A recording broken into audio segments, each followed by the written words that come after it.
Olá, queridos alunos e professores, estamos iniciando mais uma aula para o sexto ano de Geografia. Eu sou a professora Juliana e estarei acompanhando vocês ao longo desse nosso momento.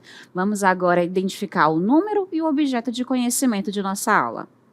Estamos na aula de número 43, com o objeto de conhecimento Biodiversidade e Ciclo Hidrológico, parte 2, com detalhamento hidrelétricas na Amazônia, impactos e riscos ambientais e a hidrelétrica de Balbina.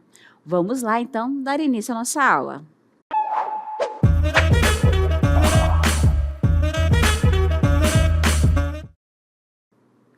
A gente vem conversando sobre a importância da água para a sociedade humana. A gente verifica que ela está disponível para que a gente possa ter o consumo, para realizar as nossas atividades econômicas, mas na aula de hoje a gente vai falar especificamente do uso da água para a geração de energia.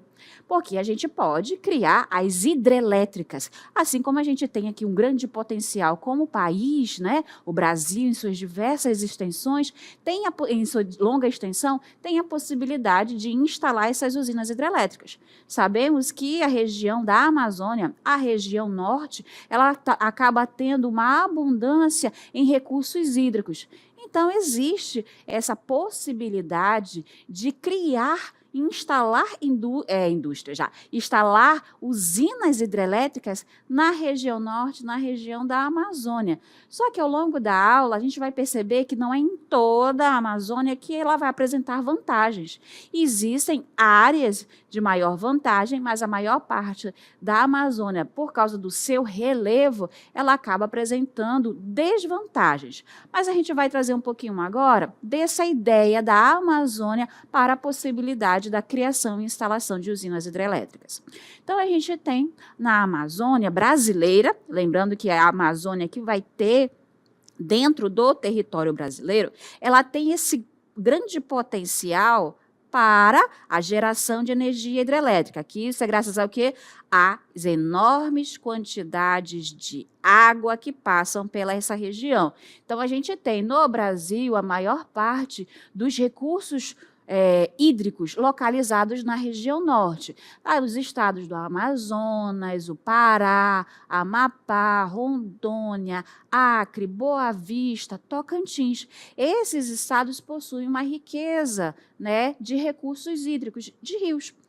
E ainda existem áreas na nossa região da Amazônia que vão ter quedas topográficas significativas. O que quer dizer isso? Desníveis. Né, a gente vai ter em algumas áreas de planalto na região da Amazônia. E onde é que estão localizadas essas áreas de planalto? Vai ser na parte do escudo brasileiro, que fica na região mais ao sul da Amazônia, e também na parte dos escudos guianenses, que estão na parte mais norte da região da Amazônia. E esses lugares são mais elevados. Então, eles vão apresentar esses desníveis que vão ser positivos e vantajosos para a instalação dessas usinas hidrelétricas. Então, são duas áreas de destaque, a parte mais ao norte e a parte mais ao sul. E essa parte central? Né? Nessa parte central, a gente vai ter um relevo de planície, áreas de depressões, aonde esse desnível do relevo ele é menos aproveitável.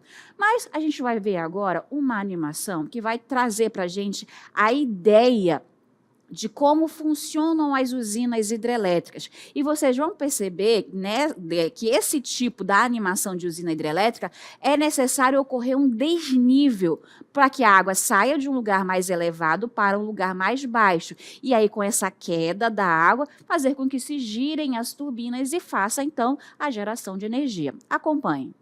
Nas usinas hidrelétricas, uma barragem armazena água criando um reservatório, gerando um desnível de água. A gravidade desloca a água que passa pela turbina, fazendo-a girar. Por sua vez, aciona um gerador que transforma a energia da turbina em energia elétrica, que sai das usinas pelas linhas de energia. E, por fim, a água utilizada passa por tubulações e volta para o rio. Então, como vocês puderam observar, há a necessidade de haver esse desnível, porque ela passa do lugar mais alto e a força com a qual ela tem essa queda, né, giram aquelas turbinas, e aquelas turbinas, ao girarem, elas geram, então, né, uma energia que é possível, então, fazer uma troca dela, da energia mecânica para a energia hidrelétrica, e aí abastecer as cidades. Mas, como a gente já sabe, da parte do nosso relevo, da região da Amazônia, nós não vamos ter grandes desníveis, com exceção dessas duas áreas, ao norte e ao sul da região da Amazônia, que é diferente, né, essa parte central da Amazônia, lá dos estados do Sudeste, por exemplo. Lá, sim, no Sudeste, no Sul, vão apresentar áreas de maiores desníveis, sendo, então, ali mais positivo a instalação de indústrias. Alguns dos problemas que a gente vai destacar pela construção das usinas hidrelétricas na Amazônia, a gente vai ver agora. Então, vocês estão identificando aí agora alguns desses impactos. Esses impactos, eles vão acabar sendo tanto sociais quanto ambientais, e ainda podemos ter impactos econômicos também. Por exemplo, alto custo financeiro de construção das barragens, porque se demanda dinheiro para construir essas usinas. Tem que desmatar, tem que colocar a estrutura. Então, tem toda uma parte na qual se envolve o financiamento para a construção dessas barragens. Tem a contratação desse profissional também. Nessas áreas, a disparidade entre os custos e o benefício. O que é disparidade? Não há uma igualdade, não há tantas diferenças para se construir quanto para se ter benefícios. Acaba-se tendo muitos custos elevados, para que se possa ter esses benefícios. E esses custos podem ser financeiros, mas também podem ser custos sociais, porque diversas são as comunidades, as populações que são atingidas pela construção dessas barragens. E acaba sendo muito grande a diferença entre, né, o valor que se produziu para os benefícios que ela poderia ter. Como eu já adiantei, populações são deslocadas. As populações que moram nessas áreas que vão ser atingidas pelo local da represa, pela área de instalação dessa usina, elas vão trazer que essas populações tenham que deixar aquele local, vamos dizer, uma comunidade ribeirinha, uma comunidade que está ali instalada próximo à área do rio, que vai ser barrada para a construção dessa usina. Essa população não pode mais ficar ali, porque aquela área vai ser inundada, e aonde estava aquela população, ela precisa ir para um novo local. Então, há a necessidade desse deslocamento, porque senão vão ficar todos debaixo d'água. E, como já traz, a inundação dessas grandes áreas, porque como é uma área que não tem grandes desníveis, essa água, ao ser acumulada, ela vai indo para os lados, né? Ela vai se tornando um imenso lago. Então, são grandes áreas que são inundadas. Então, além da população que pode ser atingida, ali todo aquele ecossistema, aquela vegetação, os animais, as plantas podem ser atingidos com essas áreas de inundação. A gente tem na Amazônia cerca de 32 hidrelétricas que já estão funcionando e mais 31 que estão em alguma etapa de planejamento. Ou seja, elas podem estar em construção ou ainda estão só no papel. Nesse mapa, vocês conseguem identificar, sendo que está esses pontinhos em verde, né, que vocês estão localizando no mapa, todas as usinas que já estão em operação. Esses pequenos pontos em azul, que a gente localiza mais na região do estado do Mato Grosso, são usinas que estão ainda em construção. E a maior parte que vocês enxergam desses pontos, que são laranjas, são as usinas que estão em planejamento, que ainda vão sair do papel. Tá? E essas áreas manchadas de verde, desde o verde mais claro até o verde mais escuro, na sua tonalidade, vão fazer menções às unidades de conservação. Vocês conseguem compreender que vai coincidir as áreas aonde se planeja ter essas usinas hidrelétricas com as unidades de conservação, isso já traz um grande problema, tanto ecológico quanto social, porque ou vai atingir terras indígenas, as populações indígenas, ou vai atingir comunidades ribeirinhas, ou ainda vai atingir áreas que são protegidas para resguardar algum ecossistema, algum tipo de vegetação ou de animais que são específicos dessa localidade. Então, as hidrelétricas na Amazônia, apesar desse potencial que nós temos, ela pode trazer muito mais consequências negativas do que benefícios com a produção da energia hidrelétrica. Na sequência, a gente vai ver que um dos elementos que eu já adiantei para vocês é por causa da baixa ou pouca declividade que a gente tem dos rios. A maior parte dos rios da bacia amazônica são rios de planície. Então, elas não vão ter, né, essas áreas de desníveis que são necessárias, como a gente viu na animação, para a produção de energia, porque acaba que a força da queda da água não é tão forte. Então, nós aqui na Amazônia temos, né, uma abundância em recursos hídricos, mas não corresponde ao potencial hidrelétrico. Isso quer dizer que aqui na Amazônia possui, devido ao nosso relevo, um baixo potencial hidrelétrico. E aí já tem um outro problema, porque para poder gerar água, ou gerar energia da água nos lugares de rios de planície, como no Rio Amazonas, é uma imensa área deve ser inundada. No entanto, apenas haverá uma pequena eficiência, ou seja, uma pequena produção de energia gerada. Para explicar para a gente um pouco mais dessa ideia de relevo, né, para a produção de energia, como é que interfere, a gente vai vamos ouvir o que a professora Ludmila tem a nos falar de como essas características do relevo da Amazônia podem influenciar na construção de hidrelétricas nesta região. Bem, no relevo da Amazônia, nós temos que verificar uma situação.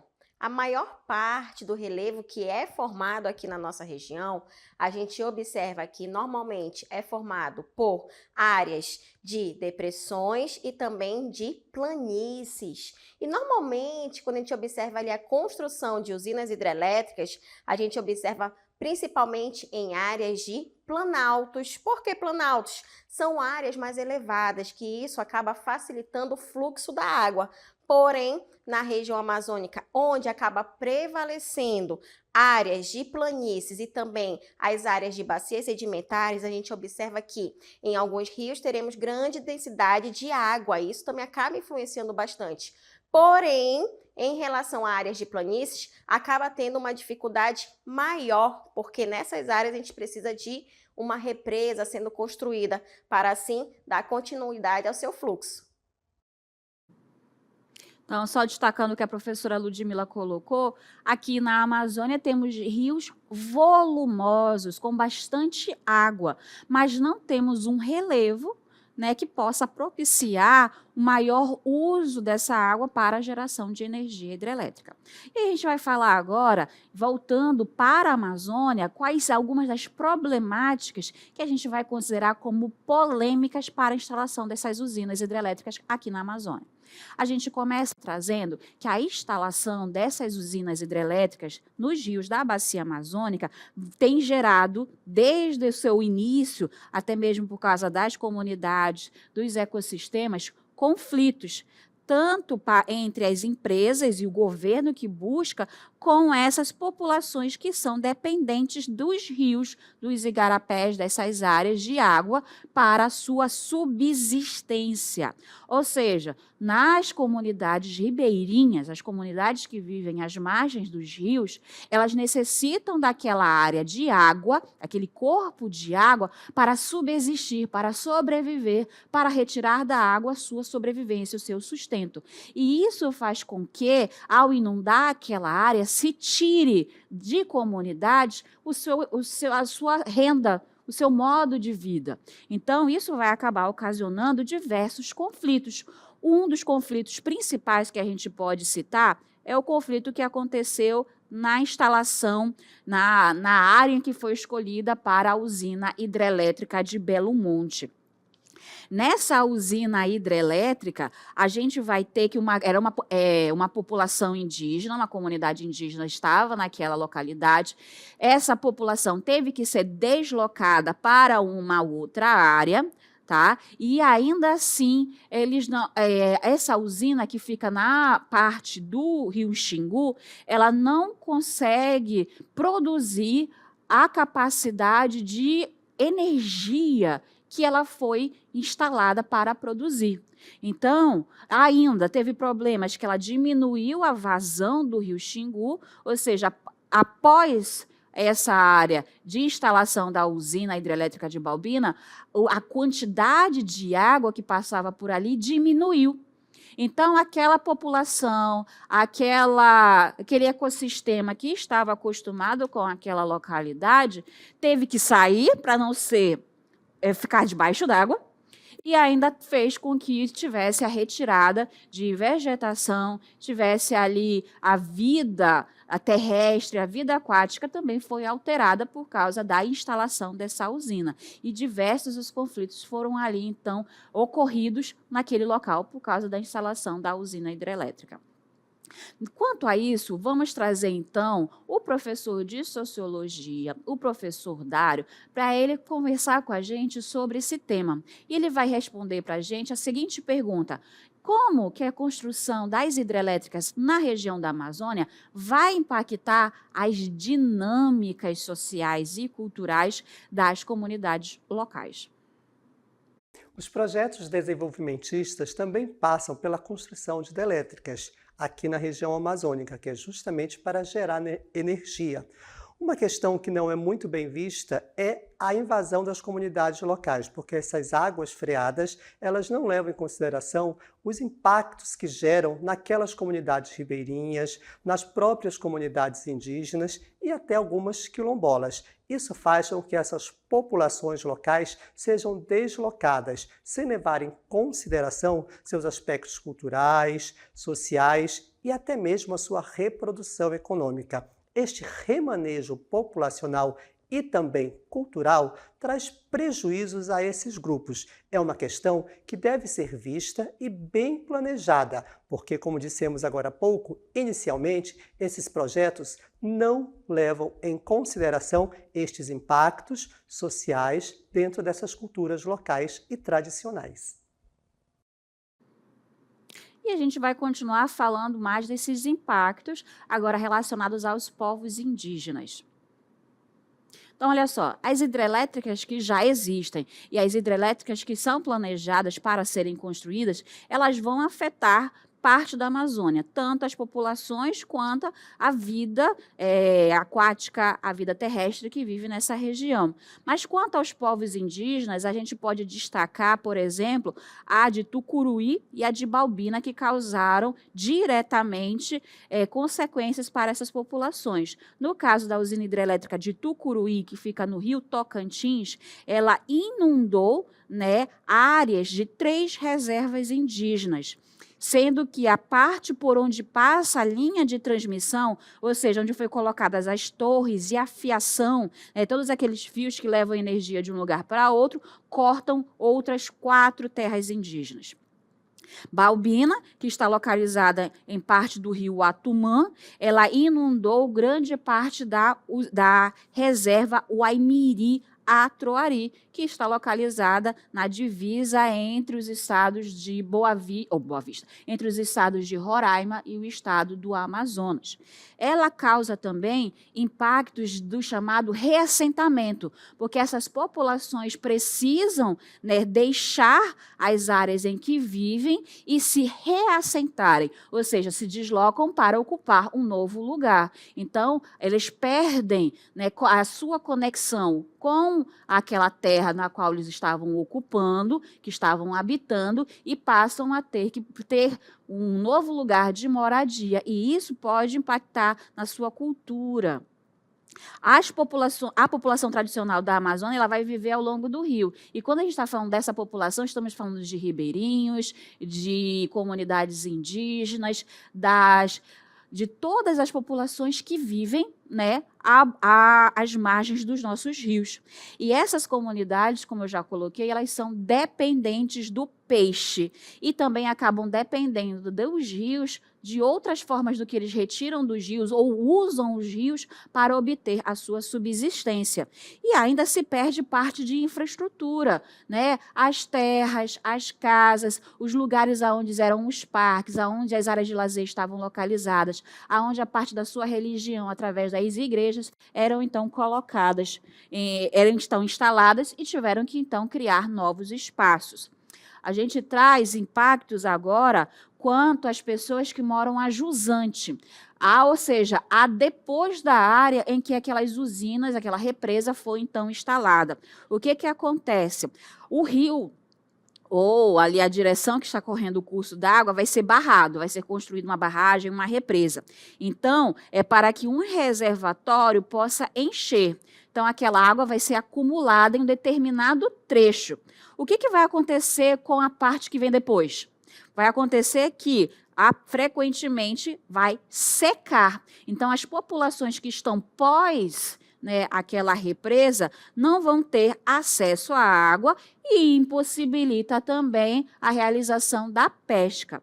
A gente tem no exemplo de Balbina ainda, que depois que se encheu a represa, quando finalmente a água foi liberada, porque ela atingiu o máximo, aquela água estava praticamente destituída de oxigênio. Ou seja, era uma água que não continha oxigênio. E aconteceu isso que vocês estão vendo na imagem, uma mortandade grande de peixes. Por quê? A gente vai ter essa vida aquática retirando seu oxigênio da água. Já que não tinha oxigênio na água, essa vida aquática acabou se perdendo. E esse problema, ele se estendeu a 145 quilômetros da área da área começando a partir da represa. Então, são 145 quilômetros que ficou sem vida aquática por causa da água. Vamos agora ver como é que isso acaba influenciando com o depoimento do professor Dyson de Biologia, porque ele vai trazer para a gente quais são esses principais impactos ecológicos da construção das hidrelétricas para a biodiversidade aqui na Amazônia. Para nós falarmos dos impactos ecológicos da construção de hidrelétricas, primeiro é necessário falarmos do curso de água, da construção dessa barragem. E aí vai ter uma área de inundação. Essa área de inundação, ela vai ali ocupar habitats de animais e de plantas, não é? Então, plantas que não são adaptadas a ambientes alagados irão morrer, os animais que não conseguirão fugir, vão ficar isolados, também podem morrer. É importante ter resgate desses animais. E peixes, eles não vão ter seus processos migratórios e de reprodução assim executados. Então, eles podem também morrer e chegar, inclusive, à extinção. Também vamos falar dos impactos sociais.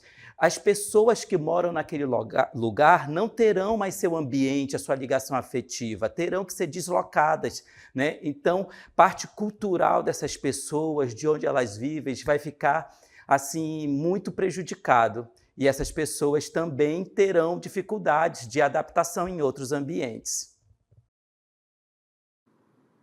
Muito bem. Aí o professor Dyson trouxe para a gente esse olhar da biologia, informando como é que a nossa biodiversidade vai ser prejudicada. A gente vai falar agora sobre um pouco dos impactos das usinas hidrelétricas na saúde das pessoas. Então, a chegada dos trabalhadores, porque vai precisar de mão de obra para trabalhar na instalação dessas usinas, ela pode fazer com que se circule doenças. E aí se destaca casos de tuberculose, caso de sífilis, como também casos de doenças como a esquistossomose, a malária, a febre amarela, a dengue. Então, olha só, há um impacto direto para as populações que vão trabalhar nessas áreas e também para as populações que acabam ali se deslocando para as outras áreas. E ainda pode ocorrer problema por causa da contaminação do mercúrio nesses reservatórios, que esse mercúrio, por estar na água, ele vai acabar o peixe tendo acesso e consumindo esse mercúrio. E o que acontece? O peixe é uma das fontes de alimento dos seres humanos. Ou os seres humanos, ao se alimentarem desse peixe, podem ser contaminados por mercúrio. E aí vai trazer diversos riscos para a saúde humana. Na sequência, a gente tem a mais óbvia, que é a perda da vegetação, porque vai ser necessária a construção da estrada para se chegar nessa barragem. Então, aí são áreas que vão ser desmatadas. A invasão de poceiros, porque pessoas, né, de má fé podem tentar se beneficiar para receber alguma indenização por residirem naquela área. Então, existem as pessoas que moram ali, mas existem pessoas que podem estar ali invadindo, tentando tomar posse daquelas terras apenas para conseguir alguma vantagem econômica. Os desmatamentos que a gente vai ter, que além de ocasionar esse deslocamento, vai ocasionar também algumas situações, como ocorreu em Tucuruí, devido à infestação de mosquitos que aconteceu nessa região. Então, olha só, em Tucuruí, devido a essas mudanças que ocorreram, as mudanças ambientais principalmente, devido a esse grande reservatório, ele acabou criando um ambiente ideal para a proliferação de vetores como o maruim, que se tornou uma praga para essas pessoas dessa região, porque afetou as comunidades ao transmitir, por exemplo, o vírus da Oropost. Então, ela fez com que a saúde das pessoas fossem prejudicadas. Tem aí a atração dessa população, porque eles vão precisar trabalhar e essa população vai residir em algum lugar. Então, ainda vai se ter mais áreas a serem desmatadas. E aí também o deslocamento de áreas, tanto para a agricultura para a pecuária. Então, vai ter a retirada da plantação, da vegetação de um lugar que vai ser agora inundado e vai ser levado para uma outra área. Então, uma nova área vai ser desmatada para a implantação dessas atividades econômicas. E também temos o problema dos gases de efeito estufa, porque apesar da ideia da água ser um recurso, né, renovável, ela ser classificada como uma energia verde, ainda assim as represas podem ser uma fonte de geração de gases do efeito estufa. E esses gases podem ser o gás carbônico, o metano, o dióxido de carbono e também o óxido nitroso. Para falar com a gente sobre esses gases do efeito estufa, a gente convida a professora Cristiane de Química para trazer para a gente como que essas construções das hidrelétricas na Amazônia vão acabar contribuindo com a emissão dos gases de efeito estufa. Muito bem. Então, para ter a construção de uma usina hidrelétrica, é necessário derrubar a vegetação da área que vai ser inundada. E com isso, ocasiona aí a decomposição da matéria orgânica. Além da decomposição da matéria orgânica e da presença do carbono no solo, isso vai ocasionar a emissão de gases como o CO2 e o CH4, que é o gás metano. São os gases de efeito estufa. Além disso, o curso do rio continua trazendo aí mais matéria orgânica, causando mais decomposição e mais emissão de gases de efeito estufa. Em regiões mais tropicais, como na Amazônia, emitem mais gases devido à alta temperatura da região e devido ali à presença de mais matéria orgânica. Por isso que regiões com hidrelétricas maiores emitem mais gases de efeito estufa, como o CO2 e o CH4, que é o gás carbônico, e o metano, do que em hidrelétricas menores, com barragens menores. E um exemplo que a gente vai citar de usina hidrelétrica na região da Amazônia, em destaque aqui no estado do Amazonas, é a usina hidrelétrica de Baubina. Ela foi construída entre os anos de 1985 até o ano de 1989 e atualmente ela é administrada pela concessionária de energia do Amazonas. A capacidade instalada, quer dizer, a quantidade de energia que ela poderia gerar, é de 250 megawatts. E ela acabou inundando uma área de 2.360 quilômetros quadrados. Essa usina, ela possui 5 unidades geradoras de energia, cada uma delas com a possibilidade de gerar até 50 megawatts de potência. Só que a gente vai perceber que, apesar dessa usina ter sido construída para gerar energia para a cidade de Manaus, a capital do estado do Amazonas, ela não consegue atingir sequer 10% da necessidade de consumo da capital do estado do Amazonas. Isso porque, e ainda é um projeto polêmico, porque ela trouxe essa perda da floresta, né, o deslocamento das populações tradicionais, como os povos indígenas e algumas das comunidades que viviam próximo ao rio Uatumã. A quantidade, né, de energia, de área realmente ocupada pelo Lago de Balbina é de 2.928 quilômetros quadrados, tá? Que era antes ocupada pelos indígenas Waimiri, Atroari, que foram, então, removidos dessa área que foi inundada. Balbina pode ser considerada, então, uma tragédia ecológica e econômica, porque ela inundou uma área de quase 3.000 quilômetros quadrados e acabou afogando, né, toda uma área de floresta de igapó e terra firme. Fez com que houvesse, né, essa chamada vegetação de paliteiro, a que vocês estão vendo na imagem, que é uma vegetação que está morta, porque ela foi inundada e é uma vegetação que não está adaptada a esse excesso de água. Então, aí tem esse chamado paliteiro ou cemitério de milhões de árvores mortas. E essa vegetação que está debaixo d'água, hoje acaba produzindo gases do efeito estufa, como o metano. É uma tragédia econômica, porque o custo hoje de produção, ou seja, de instalar, de se contratar mão de obra, de se comprar os equipamentos, foi altíssimo. E acaba que a quantidade de energia até hoje gerada não foi o suficiente em relação aos recursos financeiros gastos para a produção dessa energia. Seria mais barato se a gente tivesse continuado a usar as termoelétricas. Eu já falei, a capacidade instalada é de 250 megawatts, mas ela não compensa sequer 10% da produção de energia necessária para abastecer a capital do estado amazonense. Ela acabou, então, destruindo uma enorme área da floresta, por causa das águas do rio Atumã, que inundou um espaço exagerado, e acabou também prejudicando as espécies de animais que viviam naquele meio. A decomposição, como eu trouxe, traz aí diversos gases, como o gás sulfídrico, que vão trazer para essa área uma água de cheiro de ovo podre, inclusive, que ocasiona esse mau cheiro por causa da vegetação que está ali naquela área. Por fim, também vai ser uma tragédia social, porque as populações tradicionais e ribeirinhas que viviam, indígenas e ribeirinhas que viviam nessas áreas, tiveram que ser, então, retiradas, deslocadas, o que fez aí com que houvesse toda uma nova área a ser ocupada por essas populações e privaram essas populações do acesso à sua fonte de alimentação, que eram os peixes, e também as áreas de agricultura e pecuária que tiveram que ser deslocadas. Então, a Balbina hoje ela representa muito mais prejuízos do que benefícios para o estado do Amazonas. Aqui finalizamos a nossa aula de geografia.